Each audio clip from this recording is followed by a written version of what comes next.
Meskipun kadang-kadang orang galaknya kayak gitu, aku bilang saya punya satu prinsip, saya lebih baik dibilang galak daripada saya dibilang murahan. Nah itu saya.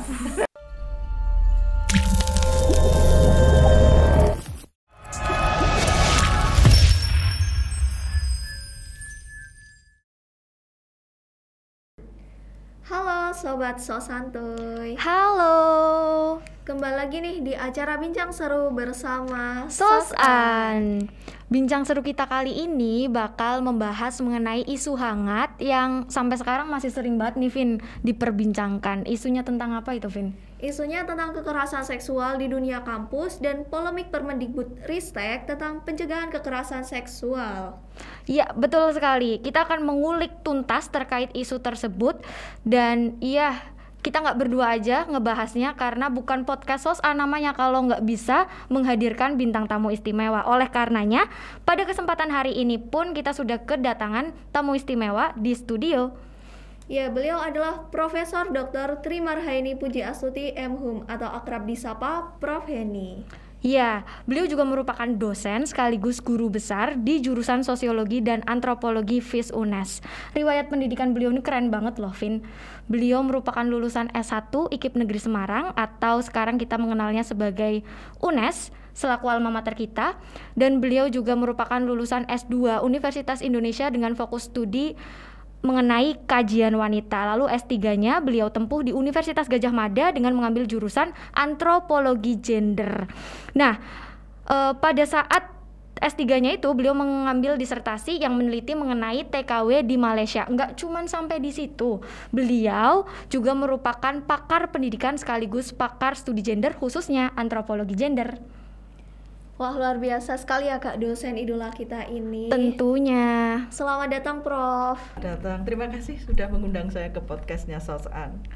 Juga Prof sudah menyempatkan untuk hadir di sini. Bagaimana kabarnya Prof? Alhamdulillah baik. Dari CV sekilas yang tadi disampaikan Kak Elsa dan dari hasil search saya di Google, saya penasaran nih Prof, kenapa Prof Heni tertarik tentang studi gender dan perempuan?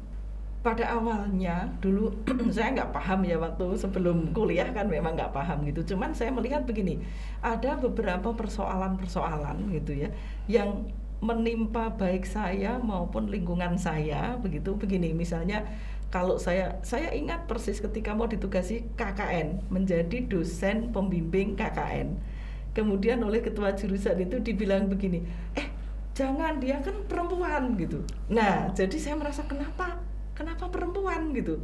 Saya itu hal-hal yang selalu ada di saya gitu ya.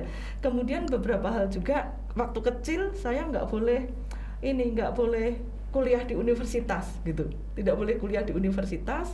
Kemudian bolehnya ke IKIP, saya harus jadi guru begitu. Saya harus jadi guru. Nah, karena saya harus jadi guru, saya mikir kenapa? Karena kamu perempuan, kamu harus jadi guru. Nah, ini hal-hal yang membuat saya selalu merasa kenapa sih perempuan gitu. Nah, kebetulan di UI itu ada program studi kajian wanita, akhirnya saya tertarik ke sana begitu.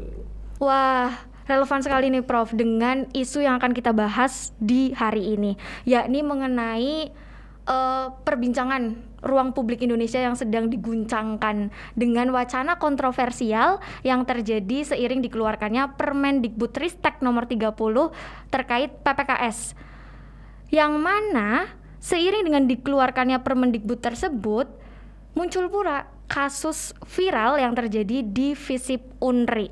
Nah, untuk lebih jelasnya, sebelum membicarakan lebih jauh, Prof, mari kita simak dulu berita berikut ini.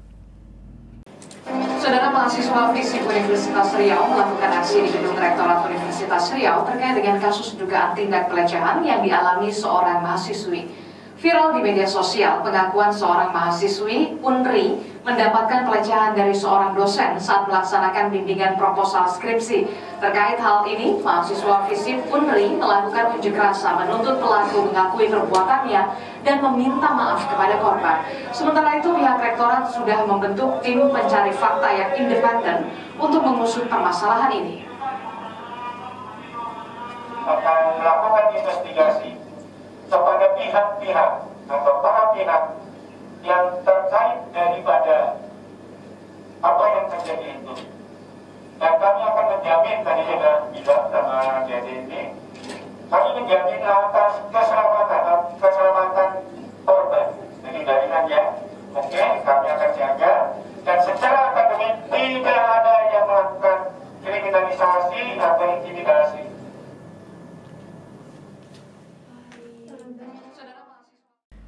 Cukup miris ya Prof terkait isu yang sedang menggemparkan dunia kampus tersebut. Bagaimana tanggapan dari Prof Heni mengenai kasus tersebut yang terjadi di Unri? Tentunya sangat disayangkan ya kalau kita lihat bahwa itu terjadi di kampus yang notabene kampus itu adalah wilayah akademik, wilayah ilmiah yang seperti juga wilayah suci lah untuk hal-hal yang seperti itu gitu. Nah, tapi ternyata memang terjadi ya. Waktu itu kaget juga ya. Waktu itu kaget juga gitu. Waktu itu saya juga kaget juga. Cuman dalam hati saya itu ini hanya persoalan waktu ya. Ini hanya persoalan waktu gitu. Artinya apa? Mungkin selama ini hanya dia yang baru berani omong gitu. Jadi saya lihat akhirnya ini hanya persoalan waktu.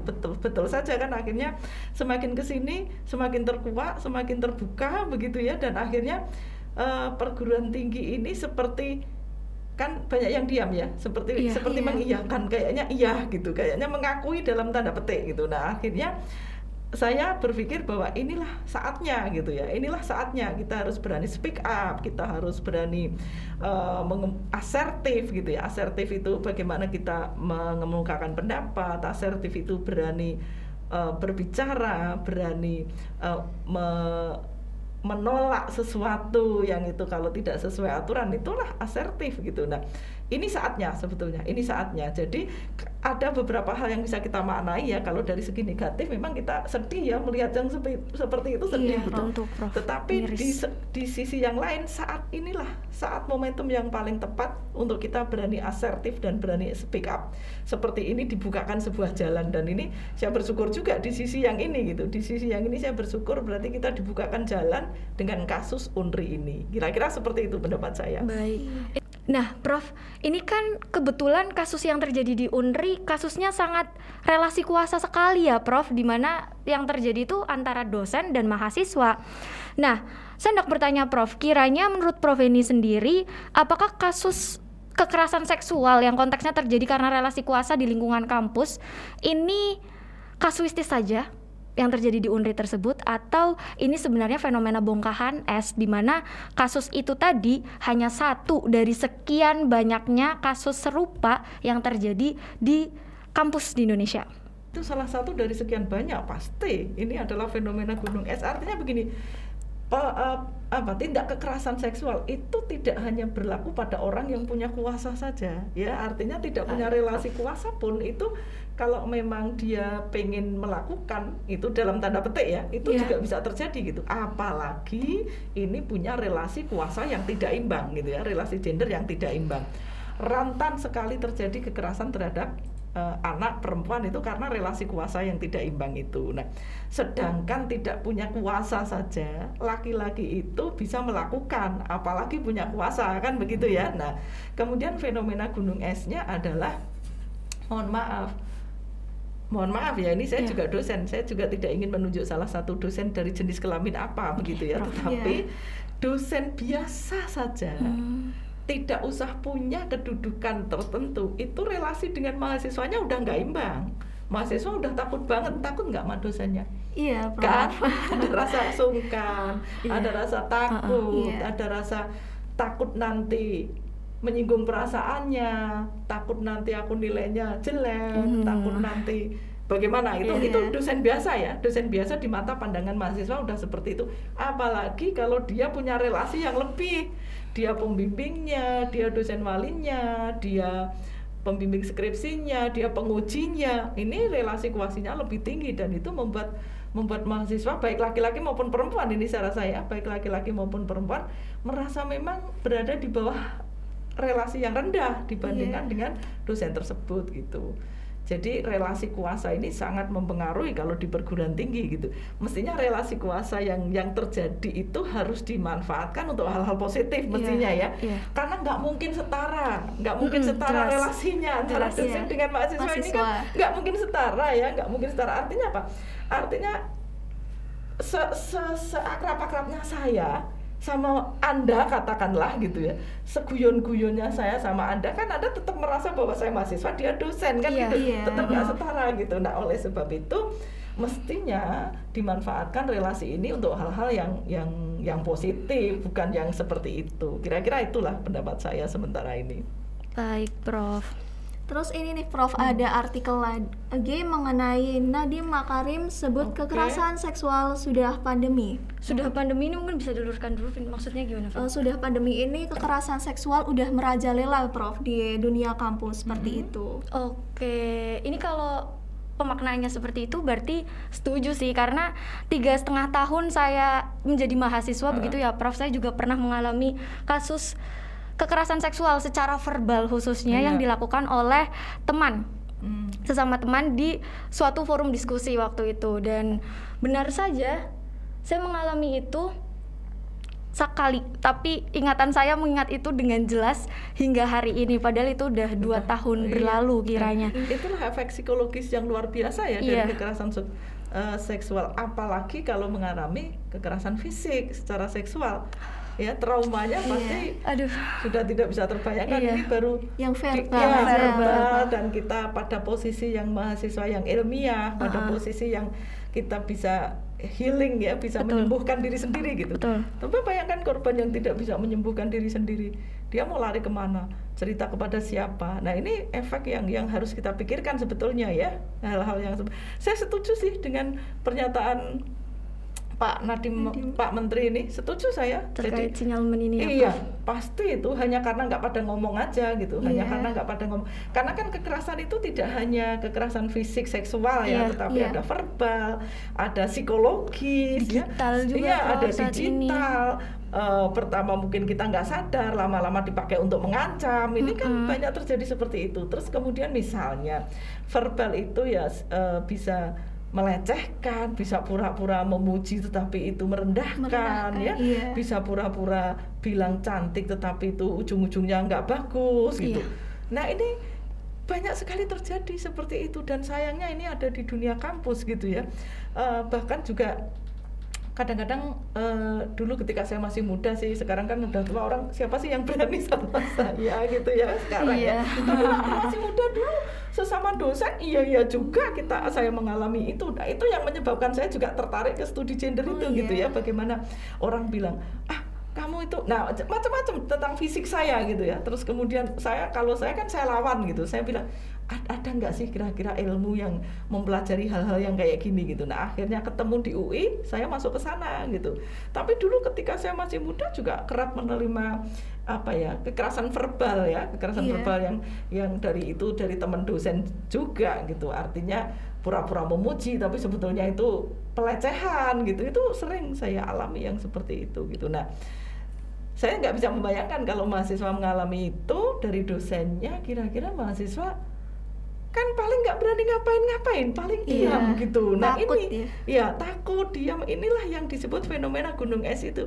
Mungkin hanya 1-2 yang bicara ya, tapi ini pintu masuk yang bagus ini kasus dari UNRI ini, kira-kira itu. Iya, dan juga betul banget sih Prof, nggak kebayang kalau yang melakukan itu ada, maksudnya relasinya di atas kita gitu. Orang saya aja yang mengalami sesama teman waktu itu otomatis badan saya beku, dan saya mikir saya tidak berhak loh mendapatkan kata-kata seperti itu dari dia. Dan saat itu saya ngerasa yang nggak nyaman, saya bilang stop, saya nggak nyaman. Tapi saat ini ketika Undang-Undang Permendikbudristek dikeluarkan, saya merasa saya lebih aman. Orang-orang kayak saya ini yang dulu sempat merasakan itu ngerasa ini mediator. Jadi ketika saya berharap nggak nemuin situasi semacam itu lagi. Maksudnya kalau misalnya situasi semacam itu harus terjadi lagi, saya bisa bilang stop, saya nggak nyaman, saya dilindungi Permendikbud seperti itu. Dan sebetulnya juga dilindungi undang-undang ya. Undang-undang penghapusan kekerasan dan diskriminasi terhadap perempuan itu kan sudah diratifikasi seluruh dunia, seluruh negara di dunia di tahun 1984. Berapa lama sampai sekarang? Tapi kekerasan terhadap perempuan masih ada terus gitu ya. Kekerasan terhadap perempuan masih ada terus. Nah, sehingga kalau saya lihat ini lompatan yang bagus sebetulnya ya. Selama ini kalau presiden sekali mengeluarkan impres ketika zamannya Gus Dur itu tentang pengaruh utamaan gender di tahun 2000, hanya presiden sekali itu. Kemudian sekarang menteri Nadiem Makarim ini yang baru berani begitu. Jadi saya pikir bagus sih lompatan peraturan itu sangat melindungi perempuan-perempuan menjadi lebih nyaman kalau saya lah sudut pandang saya gitu. Betul. Saya mendukung sekali gitu. Betul, Prof. Oke. Kalau dari kasus yang sudah ada nih Prof, kalau menurut Prof Heni itu ada nggak sih tanda-tanda atau ciri-ciri dari orang-orang yang sering melakukan kekerasan seksual? Jangan salah ya, predator itu kadang-kadang tidak terdeteksi ya. Jadi predator terhadap perempuan dan anak itu kadang-kadang tidak terdeteksi.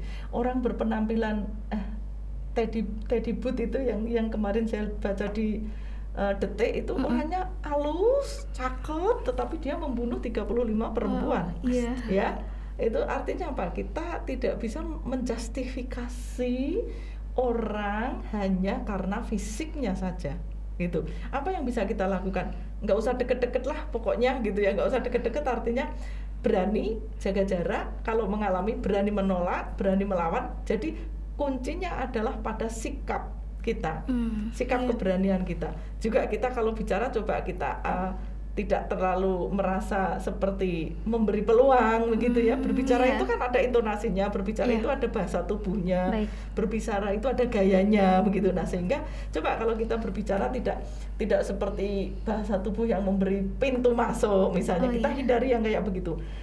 Bahasanya kalau kita ngomong dengan lawan jenis misalnya ya, kita oke, resmi, sesuai fokusnya ya. Senyum boleh, tetapi bukan senyum yang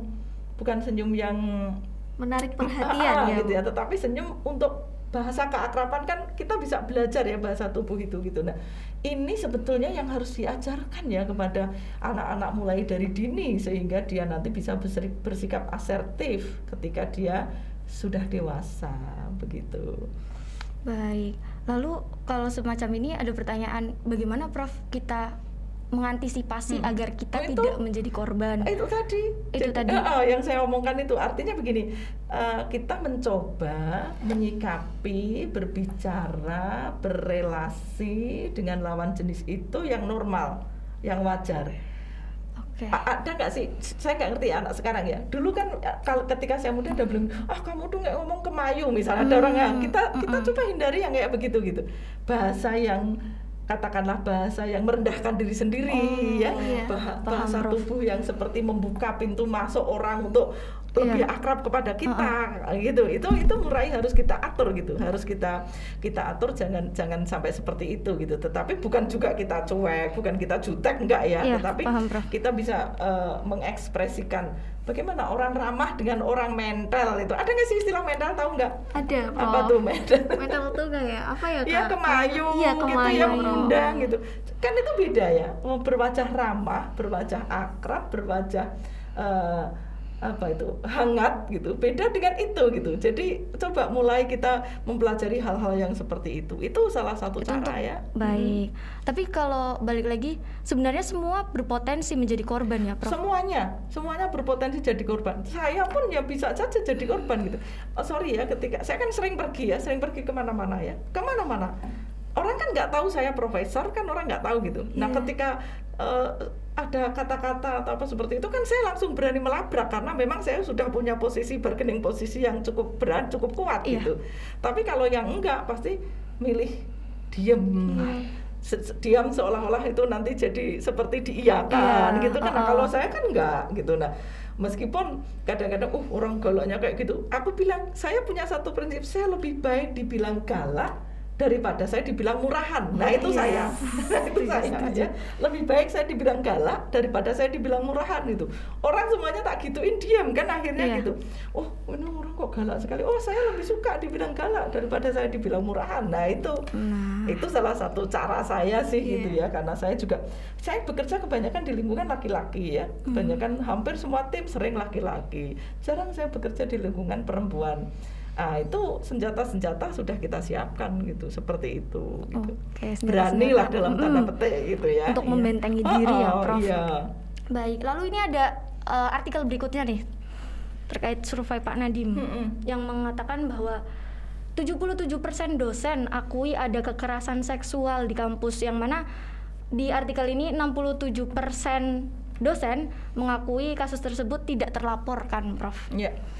Dari kasus ini, Prof, dari hasil survei Pak Nadiem ini, kalau menurut Profesor tuh kasusnya itu sudah menjadi rahasia umum yang sebenarnya sudah diketahui para dosen atau belum, Prof? Sudah, saya pikir ya, menyadari ya, artinya saya juga herannya gini ya, seperti tahu sama tahu gitu ya. Selama ini duduk, selama ini dosen ada di zona nyaman ya, ada di zona nyaman. Artinya melakukan hal-hal seperti itu seperti hal yang biasa, seperti sesuatu yang menjadi kebiasaan. Ini ada di zona nyaman ya. Padahal semuanya udah sama-sama tahu ya, sudah sama-sama tahu, dan saya setuju itu, setuju, dan tidak banyak terlapor, iya pasti. Karena apa? Relasi tadi, relasi kuasa yang tidak imbang. Bagaimana mahasiswa mau ngomong, mau speak up kalau nanti pengaruhnya jangan-jangan nilaiku jelek.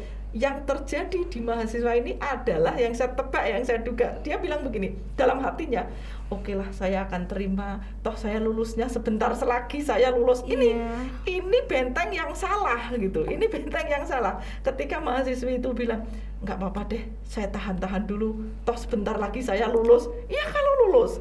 Kalau enggak, dia akan mengalami kekerasan itu terus gitu. Nah, artinya apa? Jangan pernah punya benteng dengan permisivitas ya. Jangan pernah punya benteng diri dengan cara mempermisif, memaafkan seperti itu gitu. Tapi harus berani gitu. Ini yang setuju saya, di kampus-kampus itu banyak dan tidak terlapor. Iya, saya setuju itu. Lantas ini menarik, Prof. Kalau misalnya kasusnya terjadi dengan bukan antara dosen dan mahasiswa, katakanlah dosen dengan dosen, lalu tidak terlaporkan, ini biasanya karena apa ya, Prof? Ya itu tadi, kalau dosen dengan dosen kan biasanya karena sudah pada punya keluarga ya. Nah karena sudah banyak keluarga, pasti ini urusannya menyangkut urusan keluarga. Tetapi banyak juga yang saya lihat, karena ini sudah dosen dengan dosen dan ada punya keluarga, itu pimpinan yang turun tangan.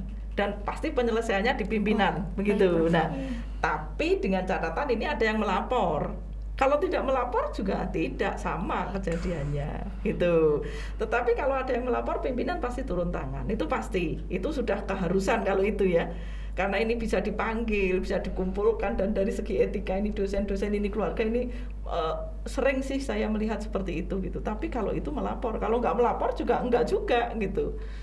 Tapi tindakannya tegas kan, Prof? Nggak restoratif justice yang salah gitu? Ya kalau pasti dilihat akan pimpinan itu akan lebih menyarankan untuk menyelamatkan keluarga, pasti menyelamatkan keluarga. Ujung-ujungnya apa? Perempuan yang katakanlah di PHP lah, perempuan yang katakanlah dibilang pengganggu, ini adalah korban gitu. Korban yang selalu menjadi posisi yang tidak enak karena dia ini posisinya udah punya keluarga misalnya ya, ini kebetulan perempuannya belum misalnya. Pasti dia yang akan disalahkan karena konstruksi sosial mengatakan bahwa yang salah perempuan mengganggu orang yang sudah punya suami. Ini kan konstruksi sosialnya kan seperti itu, yang mengganggu orang yang sudah punya istri kan begitu ya. Nah, artinya apa? Bahwa konstruksi sosial kita masih patriarkis, iya. Oleh sebab itu, bagaimana kita hidup dalam konstruksi yang patriarkis ini? Ya kita harus pandai ya, harus pandai membawa diri. Artinya oke lah ini melanggar norma, ini melanggar nilai, jangan dilakukan. Itu yang harus dilakukan sebetulnya oleh para perempuan, baik mahasiswi maupun dosen ya gitu ya. Terutama dosen-dosen single lah gitu ya. Apakah dosen yang tidak single ada fenomena banyak juga gitu, cuman nggak terlapor aja gitu. Teknik juga ada juga, sama sebetulnya. Ini bisa terjadi dimanapun, oleh siapapun, pada siapapun gitu. Sangat misoginis ya, terkait misoginis terhadap perempuan sudah luar biasa. Oke. Selanjutnya ini ada video mengenai kontroversi terkait pasal 5. Mari kita simak video bersama-sama. Oke. Mas Erik, mungkin video berikutnya. Berita, ya ini. Rasa persetujuan korban itu yang dalam prinsip-prinsip Islam nggak bisa diterima. Setuju yang namanya relasi seksual di luar pernikahan ya jelas nggak benar. Tidak kemudian kalau setuju kemudian bisa dibenarkan. Itu yang paling titik krusialnya di sini. Tidak, kalau persetujuan tidak bisa melapor, sama-sama sudah kok. Bagaimana kalau ini umpamanya dihapus persetujuan korban? Karena apa? Karena orang yang melihat pun itu juga bisa melakukan action hukum atau ditambahi dengan sesuai peraturan perundang-undangan. Sebenarnya perspektifnya nggak berbeda, hanya saja kita ingin melengkapinya dengan norma agama. Karena juga di antara unsur kehidupan kita yang terserap dalam hukum dasar juga ada hukum Islamnya. Maka kami berkumpul melihat ini perlu disempurnakan, mengapresiasi terhadap bagaimana bisa melindungi korban. Oke Pak, artinya di permukaan umum, kalau seandainya Bang Hotman melakukan itu, datang ke kampus, kemudian ada wanita cantik mahasiswa, aneh itu pola pikir. Iya, aneh. Sangat aneh. Bang Pola Hotman, pikir sangat kenapa aneh. dia sedemikian rupa? Di dalam permen ini itu sesuatu yang dibenarkan, dan ini bertentangan dengan Pancasila, bertentangan dengan Undang-Undang Dasar, bertentangan dengan Undang-Undang Pendidikan Nasional, bertentangan dengan Undang-Undang Perguruan Tinggi, di mana ranahnya itu mengacu kepada nilai-nilai adat, budaya, dan agama. Kita istirahat dulu Pak. Baik, Prof. Saya Ini juga lihat tayangan ini waktu itu. kontroversi sekali ya, Prof, Iya. terkait dengan pasal 5 penggunaan frasa tanpa Iya. persetujuan korban. Iya. Ini kan berarti terjadi perdebatan antara peraturan hukum positif gitu ya, Prof, dengan norma agama. Oke. Kiranya di dalam antropologi bisa dibaca seperti apa, Prof, Iya. kasus ini? Sebetulnya begini ya, saya sudah sangat gemes dalam tanda petik ketika ada perdebatan itu gitu. Artinya gini, coba sih kita mulai melihat sebetulnya tanpa persetujuan atau dengan persetujuan, bahasa ini ada juga di Undang-Undang PKDRT, penghapusan kekerasan terhadap penghapusan kekerasan dalam rumah tangga ya, Undang-Undang Nomor 23 tahun 2004. Di situ di kekerasan seksual itu juga ada kalimat tanpa persetujuan atau jika korban merasa tidak setuju, merasa keberatan. Itu ada seperti itu. Tetapi kan kita memang tidak berdebat, oh kalau gitu, kalau tidak keberatan berarti boleh lah. Ini kan aneh gitu ya. Padahal yang namanya tindak kekerasan, pelecehan apapun ini nggak usah dilarang saja. Ini udah otomatis melanggar norma, melanggar aturan, melanggar nilai, ya nggak itu ya. Ketika kemudian itu dilakukan dan ada aturan hukumnya, mestinya udah sangat jelas bahwa ini melanggar, kan begitu. Bukan berarti ya kalau korbannya setuju ya nggak berarti boleh ya. Ini kan nggak bisa. Ini bukan mengatur orang yang setuju, ini mengatur korban. Namanya korban itu udah pasti tidak setuju. Nggak ada korban setuju tuh nggak ada. Ini mengatur untuk korban, bukan mengatur untuk orang yang setuju. Nggak ada ceritanya ya. Di undang-undang ini, di peraturan Permendikbud Dikti ini bukan mengatur orang yang setuju. Ini mengatur korban, melindungi korban gitu. Nah, contohnya gini gampangannya. Ketika kita tahu ya, misalnya mencuri itu jelek enggak sih? Jelek kan? Jelek. Melanggar norma enggak? Melanggar norma. Boleh dilakukan apa tidak? Tidak boleh. Enggak ada aturannya pun itu enggak boleh dilakukan gitu kan. Tetapi kalau orang tua kita bilang begini, "Le, jangan mencuri ya, nanti nek di penjara."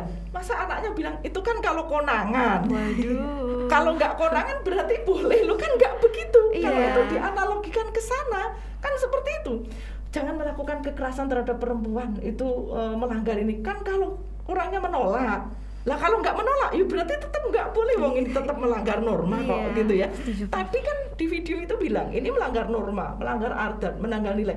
Lah yang nggak usah dilarang-larang pun sebetulnya jangan dilakukan kan begitu. Apalagi ini dilarang gitu. Nah, kalau menurut saya sih mungkin ya, oke lah Permendikbud Dikti itu ada lemahnya, iya. Di sana sini ada kalimat kata-kata yang kurang sempurna, iya, setuju saya ya. Tetapi bukan berarti melemahkan, jangan dilemah-lemahkan gitu.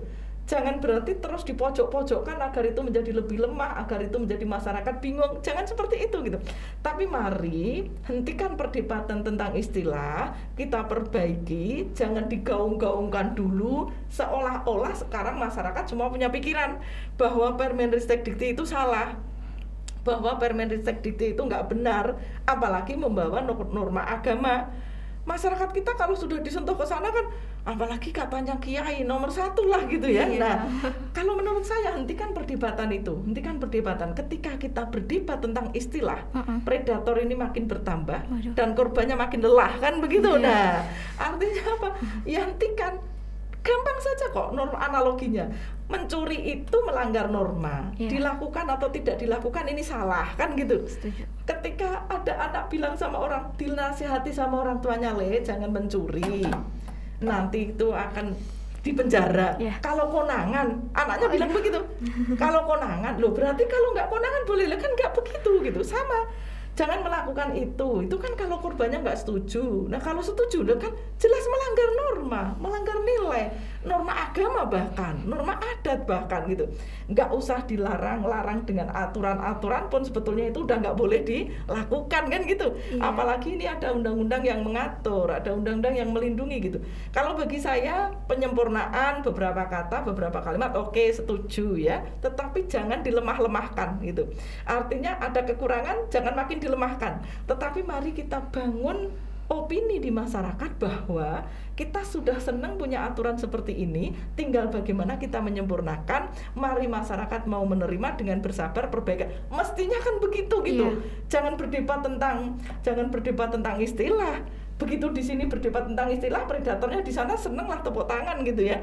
Dia makin bertambah, korbannya makin lelah. Ini kan menjadi sesuatu yang sangat menyedihkan gitu. Itu sih saya sebetulnya kalau diminta pendapat saya akan selalu ngomong begitu gitu. Iya, baik Prof. Berarti sangat aneh ya Prof kontroversi. Iya. Kenapa gitu itu dikontroversialkan gitu. Padahal kan dia saja ngakuin ini melanggar norma, melanggar nilai. Dia ya apalagi. Kalau sudah melanggar norma, melanggar nilai ya nggak usah diomongkan, ini sudah pasti melanggar. Iya kan, diterima atau ditolak ini namanya hal-hal yang nggak bisa dilakukan, ini sudah hal yang jelek, kira-kira begitu. Menurut Prof, berarti ini solusinya lebih ke penyempurnaan ya Prof? Kalau saya ya ke penyempurnaan, dan mari kita terima Permenristek Dikti ini justru dengan apa? Dengan wacana yang kita mulai gembira, dengan wacana yang kita tenang ya, ayem gitu ya. Mari kita lihat, jangan sampai ini dilemah-lemahkan, justru kita bangun kepada wacana di masyarakat bahwa oke lah memang ini aturan ini penting, aturan ini sangat bagus untuk wacana kedepannya begitu. Mari kita tunggu penyempurnaan bersama, kita undang para tokoh agama, tokoh masyarakat, tokoh LSM, begitu mestinya gitu. Jangan perdebatannya yang di ini ya, jangan perdebatannya yang dikemukakan gitu.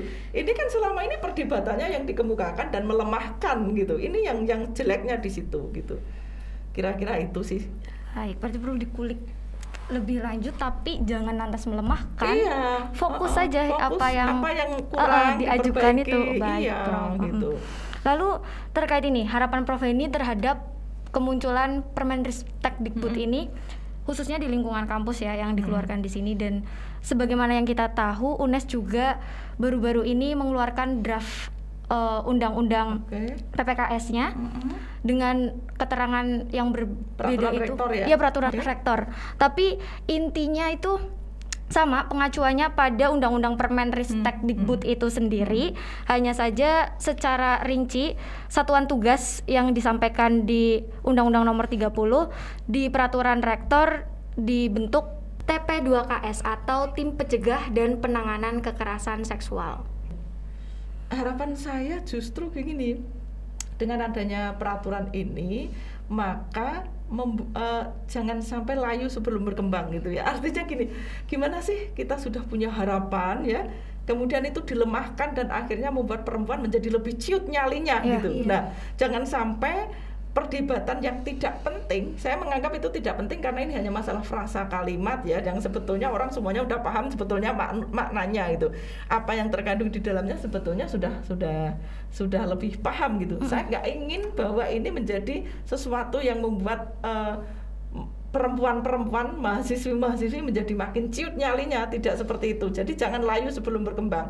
Dengan aturan ini justru kita berharap bahwa mahasiswi kita itu menjadi mahasiswi yang lebih berani, lebih asertif, lebih berani speak up ya, berani menolak kalau itu memang tidak sesuai dengan norma, tidak sesuai dengan hati nuraninya, tidak sesuai dengan nilai-nilai yang ada gitu. Nah, kemudian ini diberi pengaman dengan aturan seperti ini. Saya pengennya mahasiswi-mahasiswi ini tidak hanya menyerah pada keadaan ketika mengalami kasus-kasus kekerasan seksual, entah verbal atau fisik atau apapun gitu ya, tetapi dia punya jaring pengaman. Baik. Punya jaring pengaman seperti ini. Ini yang saya pengen kemukakan kepada mahasiswa, bahwa kita punya jaring pengaman loh, yang itu bisa kita pakai gitu. Setuju, Prof.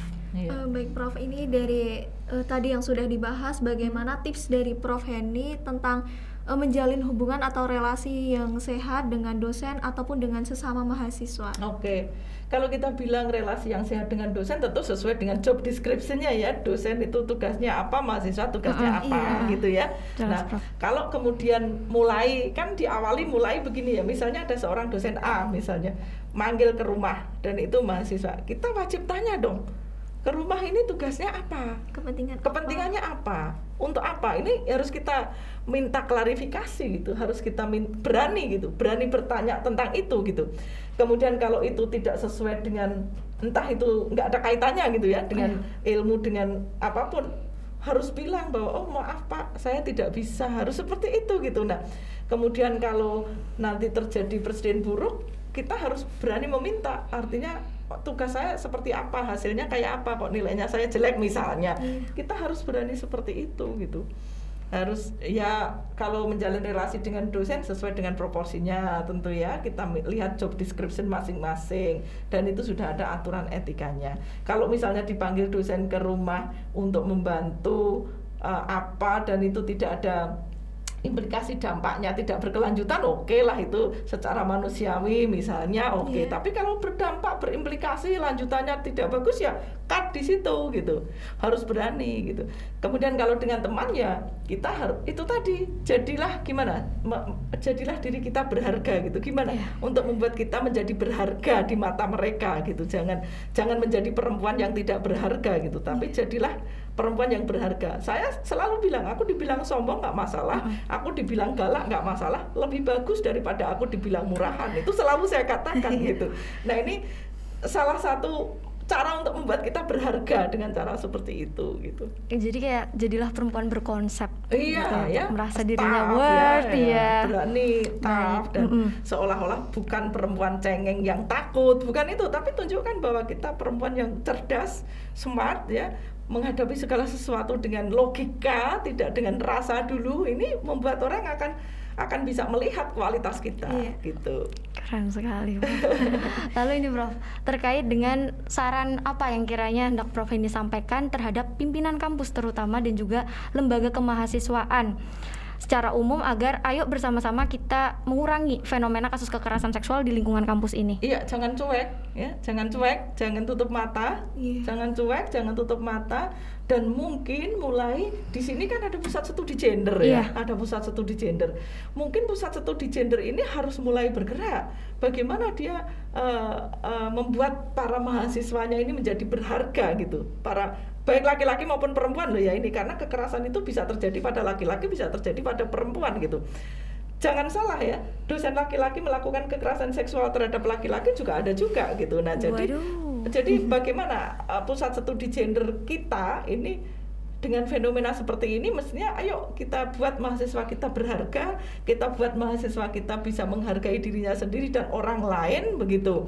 Nah, ini yang harus dilakukan, jangan cuek itu yang. Dan mengkritisi kalau ini tuh ada real, karena saya juga pernah mendengar kutipan dari drama Korea yang saya suka, Prof. Ini dia mengatakan seperti ini. Kalau untuk kekerasan seksual ini, bahwa dalam kasus kekerasan seksual, the one who neglects and turn into the blind eye to the abuse is worse than the abuser itu sendiri gitu, Prof. So, jadi approve. Keren banget Prof ini. Sebagai penutup nih, apa pesan dari Prof Henny kepada para mahasiswa yang sudah terlanjur menjadi korban kekerasan seksual? Iya, berarti kita pertama harus berani berbicara, mencari perlindungan yang terdekat. Mungkin bisa pertama dengan curhat ya, biasanya curhat, tapi jangan di media sosial ya. Curhat jangan di media sosial, mencari perlindungan terdekat, yakin bahwa perlindungannya itu juga aman. jangan sampai mencari perlindungan dari teman yang lawan jenis, dia akan mengalami kekerasan lagi di situ gitu. Revictimisasi ya. Betul. Jadi kalau kita sedang mengalami kekerasan terhadap kekerasan seksual, jangan sampai kita curhat dengan lawan jenis. Kenapa? Akan mengalami kekerasan lagi di situ.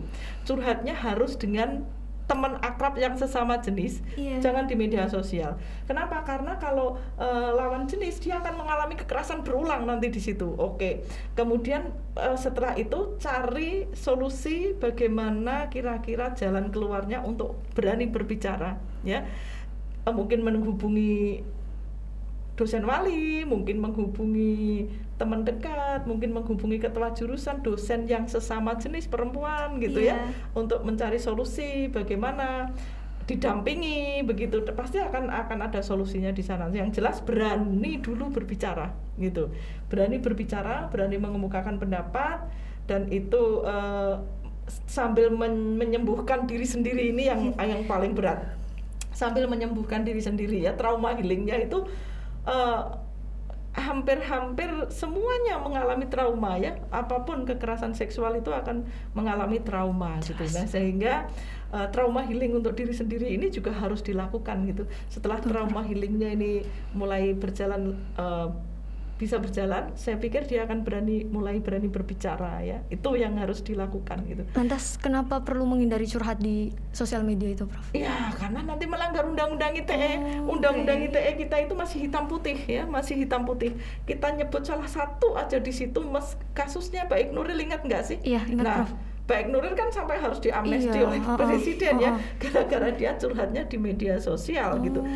Dia telepon itu dengan temennya, teleponnya itu disebarkan isinya, dan dia dianggap mencemarkan nama baik. Nah, ini yang harus kita hindari. Mungkin kita akan dibela oleh banyak orang dan menang, tapi untuk apa kita buang-buang energi di situ gitu? Untuk apa kita buang-buang energi di situ? Jangan ke media sosial.